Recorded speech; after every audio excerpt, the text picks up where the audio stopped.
Class 11 आपके पास first chapter set में एक न्यू टॉपिक है। उस टॉपिक का नाम है वेन डायग्राम। उस टॉपिक का नाम है वेन डायग्राम। ठीक है, तो एक वेन नाम के कोई मैथमेटिशियन से उनके नाम पे क्या है, एक डायग्राम। अब जैसे समझ में आ रहा है इसका नाम, ये क्या आपका डायग्राम से, डायग्राम मीन्स पिक्चर। तो हुआ क्या कि जो सेट है, सेट को मतलब मैथमेटिकली समझना थोड़ा सा क्या लगा, टफ लगा। तो फिर ये सोचा गया कि जो सेट है, क्या हम उसको पिक्चर के थ्रू इजीली अंडरस्टैंड कर सकते हैं। तो आपको पता है, जब हम किसी चीज़ को देखते हैं अपनी रियल आंखों से, तो हमें वो क्या है, ज़्यादा समझ में आता है। ठीक है, ये सेम वैसी है। अगर आपको किसी हिल स्टेशन के बारे में पढ़ाया जाए या फिर आपको किसी नई थिंग के बारे में बताया जाए तो वो अलग है। और अगर आप उसको खुद जाके देखें और देखने के बाद जो आपको उससे क्या होगा, नॉलेज गेन होगा, जो आप उसको एक्सपीरियंस करेंगे, वो क्या होगा, आपका ज़्यादा बेनिफिशियल होगा। तो इसलिए जो सेट है आपको उसको पिक्चर के फॉर्म में बनाया गया। और जब पिक्चर के फॉर्म में बताया गया तो उसको हम लोग क्या बोलते हैं, वेन डायग्राम। डायग्राम मतलब पिक्चर हो गया, और वेन जिन्होंने ये बनाया था तो उसके नाम क्या हो गया, वेन डायग्राम। ठीक है, तो इन वेन, तो फर्स्ट इसमें इन Venn diagrams the universal set. सबसे बड़ी बात है कि जो वेन डायग्राम है उसमें यूनिवर्सल सेट को कैसे रिप्रेजेंट करेंगे।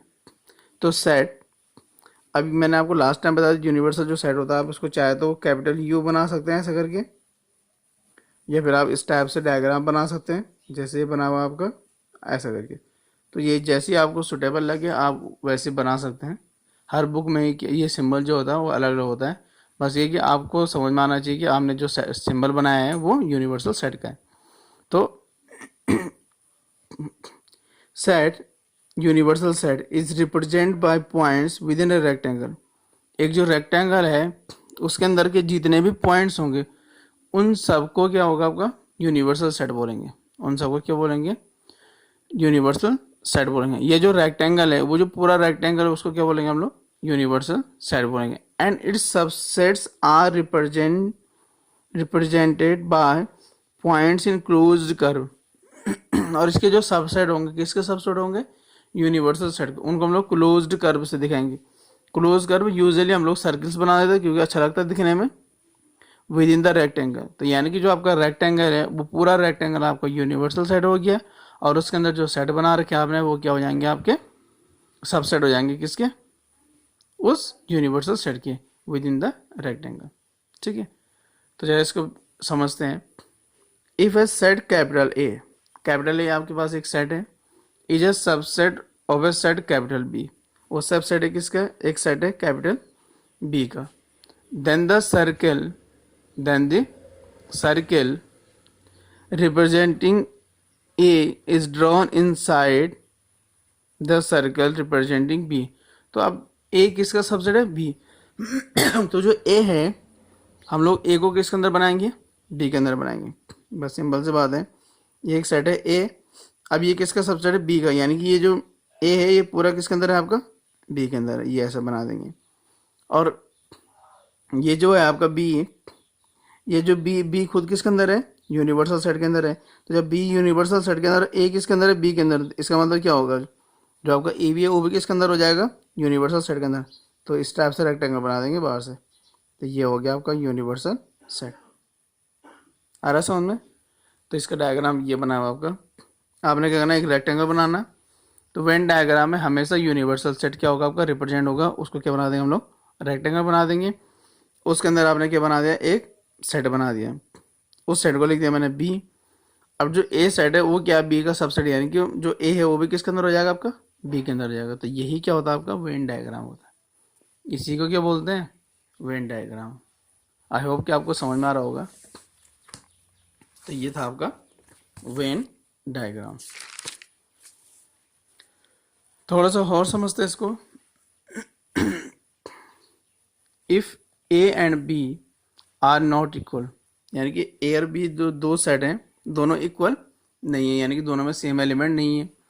But they have some common elements, but they have, दोनों इक्वल नहीं है बट उनमें क्या है, कुछ कॉमन एलिमेंट्स हैं। Then to represent A and B we draw two intersecting circles. तो हम दो ऐसे सर्किल बनाएंगे जो एक दूसरे के करेंगे इंटरसेक्ट करेंगे, क्योंकि उनके बीच में कैसा एलिमेंट है, कॉमन है।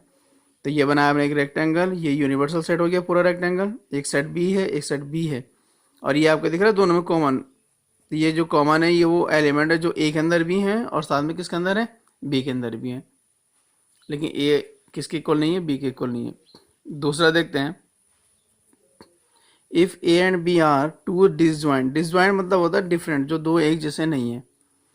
डिसजॉइंट मतलब क्या होता है, डिफरेंट होता है, या उसको डिस्टिंक्ट भी बोलते हैं, डिस्टिंक्ट भी बोलते हैं उसको, किसको, डिसजॉइंट को।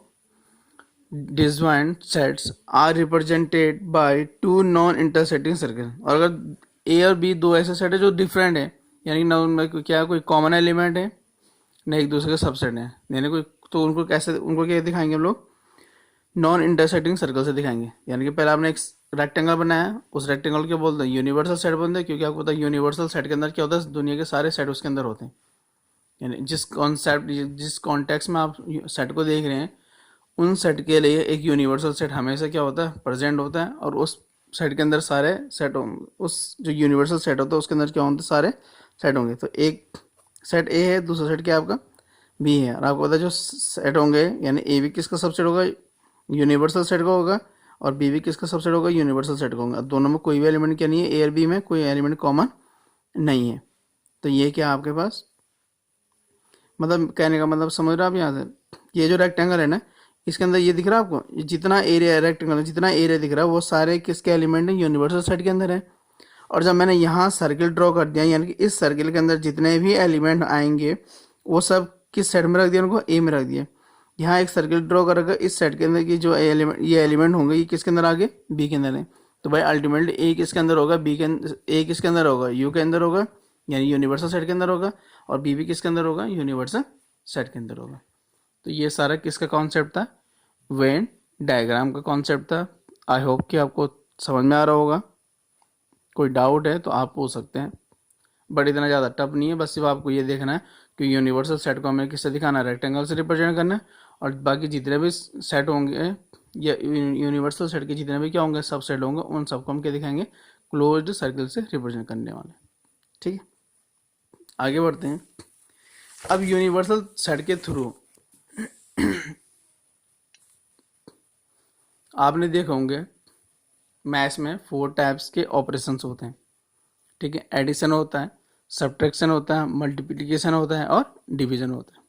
सिंपल सी बात है, अगर मैं नेचुरल नंबर को लेता हूँ तो आपको पता है, अगर मैं दो नेचुरल नंबर को ऐड करूँ, और आपको पता है कि ये सारे ऑपरेशन 2 नंबर के सेंस में होते हैं। सिंगल नंबर को आप, सिंगल नंबर के साथ तो कोई ऑपरेशन आप कर ही नहीं सकते। भाई सिंपल सी बात है, आपको बोल दिया 7 है, मैं बोलूँ 7 को ऐड करो जी, तो आप बोलो किस में ऐड करें, तो सिंगल नंबर का कोई सेंस नहीं बनता in the sense of operation. तो उसके लिए हमें एटलीस्ट कितने नंबर की ज़रूरत पड़ती है, 2 नंबर की ज़रूरत पड़ती है।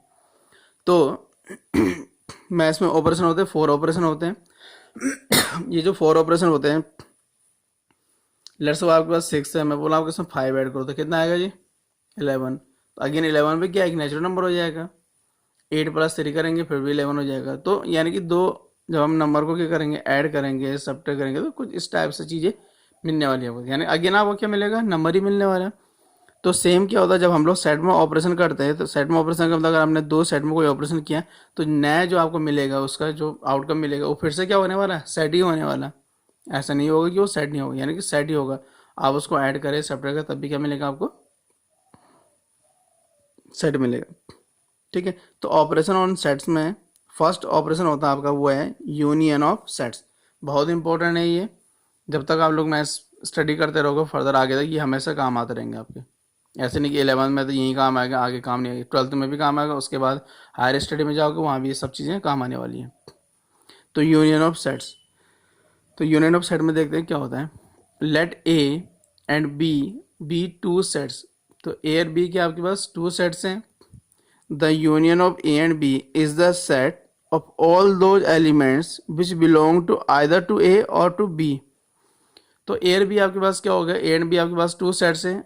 जो A and B आपके पास 2 सेट्स हैं, ये जो 2 सेट हो गया आपके पास कौन से, A and B, इनका जो यूनियन होगा, किसका यूनियन, A and B का, वो is the set of all those, उन सारे एलिमेंट्स का सेट होगा जो या तो ए को बिलोंग करें या फिर किसको बिलोंग करने वाले हैं, बी को, आइदर टू ए और टू बी और to both A and B, या वो क्या हो जाए ए में भी हो और बी में भी हो जाए, एंड डिनोटेड बाय ए, और ये सिंबल दिख रहा है आपको, ये यू के जैसा बना हुआ आपका सिंबल, एक्चुअल में यू नहीं होता, आप बुक में देख रहे ना सिंबल कैसा भी है, बट आप कैसे भी बनाए इसको, तो इसको रीड करते हैं ए यूनियन बी, कैसे रीड करेंगे, ए यूनियन बी रीड करने वाले इसको, तो ये सिंबल डेफिनेशन हो गई। तो 10 मैथमेटिकल डेफिनेशन देते हैं, A union B equal to X such that X belongs to A और एक्स बिलोंग्स टू क्या हो जाएगा, बी। ये जो एक्स है ये तो वो ए में होगा, ये फिर किस में हो जाएगा, बी में हो जाएगा, ठीक है, ये तो वो किस में होगा, ए में, या फिर किस में हो जाएगा, बी में। क्लियरली आपको दिख रहा है कि अगर x कोई एलिमेंट है, x belongs to A union B, x जो एलिमेंट हो किस में, ए यूनियन बी में, तो डबल एरो का साइन है, डबल इम्प्लाई है, x बिलोंग्स टू ए और x बिलोंग्स टू कितना हो जाएगा आपका, b हो जाएगा, या तो वो a में होगा या फिर किस में होगा, b में, दोनों में भी हो सकता है और सेपरेटली किसी एक में भी हो सकता है। And x does not belongs to A union b है, यानी x किस में नहीं है, ए यूनियन b में नहीं है, तो ये फिर से है double imply if and only if x does not belongs to a and x does not belong to b। अगर कोई एलिमेंट a यूनियन b में नहीं है, इसका मतलब x ना तो a में होगा ना ही किस में होगा, b में होगा, क्योंकि दोनों में से एक में भी हो जाता तो x किसको बिलोंग कर जाता, a यूनियन b को। अब इसको वेन डायग्राम के थ्रू समझते हैं। ये कैसा है कि the union of two sets can be represented by Venn diagram Son below, Son below. तो आपको ये नीचे बताया गया है कैसे आप क्या करेंगे, यूनियन को दिखाएंगे। तो वेन डायग्राम में सबसे पहले क्या होता है आपका, ये क्या बन गया आपका, एक यूनिवर्सल सेट बन गया यू, इसके अंदर एक एलिमेंट कितना है आपका, एक सेट, एक सबसेट है एक यू का, मतलब यूनिवर्सल सेट का ए, दूसरे क्या है बी। तो आपको ये दिख रहा है दोनों एक दूसरे का इंटरसेक्ट, तो ये जितना भी आपको क्या दिख रहा है, आपको ये सेटेड रीजन दिख रहा है, यानी कि ये सारा रीजन, ये सारा क्या हो जाएगा आपका ए यूनियन बी। तो ये जो पूरा फिगर दिख रहा है आपको, ये किसका हो जाएगा, जितना भी शेडेड रीजन है किसका आपका, ए यूनियन बी का। तो यहाँ लिखा है the shaded portion represents A union B. तो इसको फिगर आपने याद रखना वेन डायग्राम में कि ए यूनियन बी को ऐसे दिखाएंगे। अच्छा ए यूनियन बी है तो आप बोलो सर एक्स यूनियन वाई कैसे होगा, वो भी सेम हो जाता है आपका। आप उससे तो क्या, सिर्फ आप नेम चेंज कर रहे हो बस, आप चाहे सी यूनियन डी कर दें, कुछ भी बना दें, तो वो ऐसे ही सॉल्व होने वाला है। इसके बाद अगर हम आगे बढ़ें तो देखेंगे आप, एक नोट है, it is evident from the definition that, जो डेफिनेशन उससे क्या समझ में है कि जो कोई सेट है ए, वो सबसेट होगा किसका, ए यूनियन बी का, वो सबसेट होगा किसका, ए यूनियन। अच्छा अब आप बोलो सर सबसेट का साइन तो क्या होता है, ऐसा हो जाता है, ये जो सबसेट होता है आपका ये इम्प्रॉपर होता है, यानी कि ए किसका सबसेट आपका, ए यूनियन बी का। लेकिन जब हम लोग इसमें ऐसा साइन लगा देते हैं, इसका मतलब क्या होता है, प्रॉपर बन जाता है। सॉरी अभी ये प्रॉपर था, अभी क्या बन गया इम्प्रॉपर। एक्चुअली में होता क्या है, समटाइम क्या होगा, ए जो है वो ए यूनियन बी के इक्वल भी हो सकता है, ए जो है वो ए यूनियन बी के इक्वल भी हो सकता है। तो उस केस में हम ये साइन लगा देते हैं, ये क्या बन गया आपका, इम्प्रॉपर बन गया, और जब पहले बना होता वो क्या था आपका, प्रॉपर था। और ऐसे ही जो बी होता है आपका, वो सबसेट होगा किसका, ए यूनियन बी का। तो ए भी ए यूनियन बी का सबसेट होता है, बी भी किसका सबसेट होगा आपका, ए यूनियन बी का। सेकंड नोट है, if A and B are two sets such that A subset B, then, अब ए किसका सबसेट है, बी का, देन अगर हम ए यूनियन बी करें तो मुझे बी मिलेगा, कि दोनों में ग्रेटर कौन सा है, बी है, यानी सुपरसेट कौन सा है, बी है। ऑल्सो अगर बी सबसेट हो ए का तो आपको क्या मिलेगा, ए यूनियन बी में आपको क्या मिलने वाला है, ए मिलने वाला है, जो दोनों में क्या होगा आपका, ग्रेटर होने वाला है। ठीक है, आई होप कि आपको समझ में आ रहा होगा। एग्जाम्पल है, इफ़ ए इक्वल टू 1 2 3 है और बी में सेट, बी सेट में एलिमेंट है 1 3 5, then find A union B find करना है। तो सॉल्यूशन में गिवन है ए इक्वल टू 1 2 3 है, बी इक्वल टू कितना है 1 3 5 7 है। तो ए यूनियन बी में क्या होगा, दोनों के एलिमेंट को कंबाइन करके लिख देंगे। तो यानी कि इसमें 1 है 1 आ जाएगा, इसमें भी 1 है, इसमें 2 है लेकिन इसमें नहीं है तब भी आएगा, इसमें 3 है इसमें 3 है, तो 2 बार 3 नहीं लिखता, आपको पता है एक ही बार लिखते हैं 3 आ जाएंगे। फिर इसमें नहीं है तो इसमें 5 और ये क्या हो जाएगा आपका 7। तो ये हो जाएगा ए यूनियन बी। तो ए यूनियन बी में बेसिकली हम क्या करते हैं, दोनों सेट के सारे एलिमेंट को कंबाइन करके एक सेट में लिख देते हैं, उसको क्या बोलते हैं, ए यूनियन बी। और ये जो ए यूनियन बी होता है इसमें कॉमन एलिमेंट को एक ही बार लिखा जाता है, ये आपको पता है। ए यूनियन सी।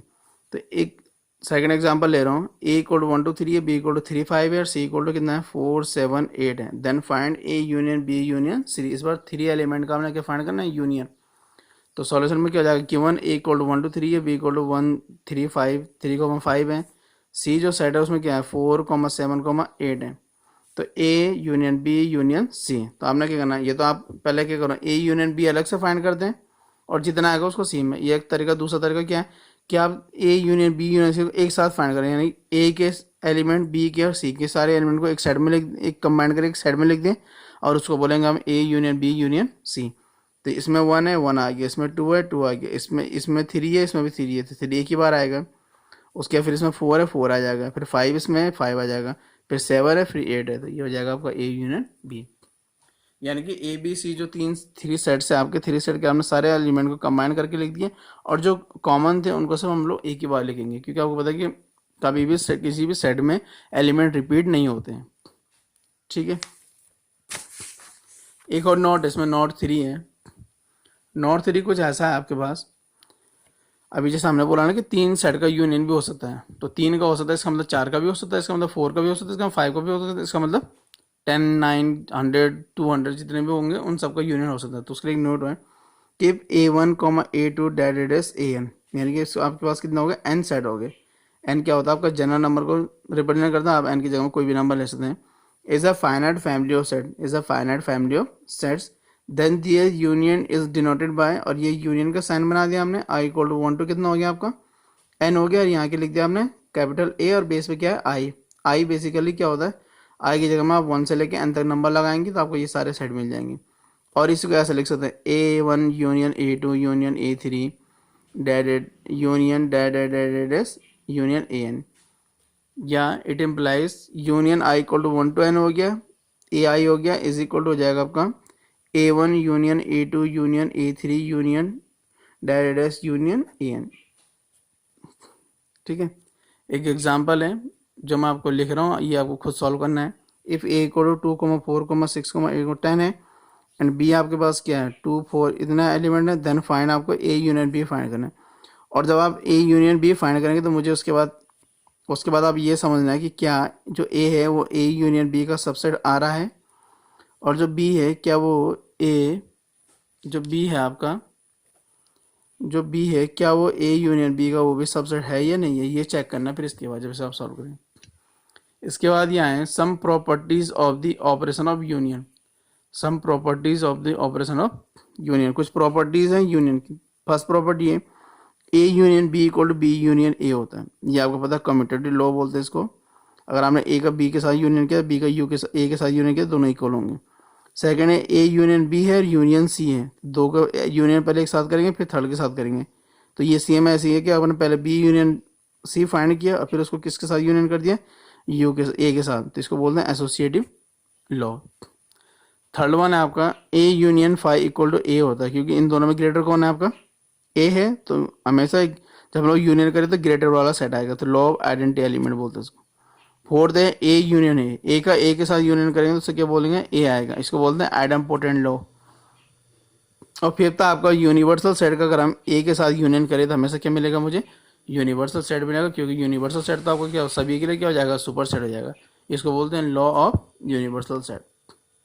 ठीक है, तो इसके बाद इतना, आई होप कि आपको ये सब चीज़ें समझ में आया होगी। कोशिश करना समझने की, नहीं आया समझ में तो मुझे पूछना, कमेंट करना, उसमें अगर कोई डाउट होगा तो मैं ज़रूर आपको क्लियर करने की कोशिश करूँगा। ठीक है, इसके बाद जो इसकी पार्ट 2 वीडियो आएगी उसमें आपका इंटरसेक्शन ऑफ सेट होगा, डिफरेंस ऑफ सेट, काफ़ी कुछ आने वाला, और ये सारी चीज़ें काफ़ी इंटरेस्टिंग है, तो आप इसको ध्यान से पढ़ सकते हैं।